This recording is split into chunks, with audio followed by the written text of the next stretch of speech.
એવી રીતે આ ઉપલબ્ધિ જે છે કોઈ ગુનામરકી કરીને નથી કરે. પણ આટલા બધા જન્મોના અનુભવોનું જે ભાથું છે એ ભાથું આપણી સાથે જોડાય છે. આટલા બધા જન્મોની જે સાધનાઓ છે એના દ્વારા મળેલી જે સિદ્ધિઓ છે એ આપણી અંદર સરવાળા તરીકે ઉમેરાય છે.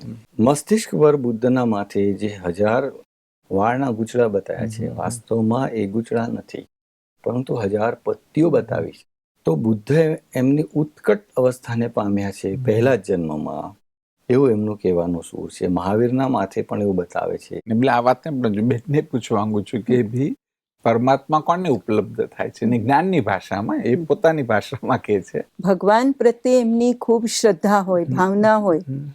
એક તો એવા વ્યક્તિઓ જલ્દી આ જ્ઞાનને સમજી શકે, કેચ કરી શકે છે. એટલે બેન એ જલ્દી સાંભળશે, જલ્દી એ બરોબર, પણ જ્ઞાનમાં ચાલે છે કોણ? ઘણી વખત અમે અનુભવ કરીએ છીએ એવા વ્યક્તિઓ પણ છે જે બિલકુલ નાસ્તિક કહીએ, કોઈમાં માનતા નથી.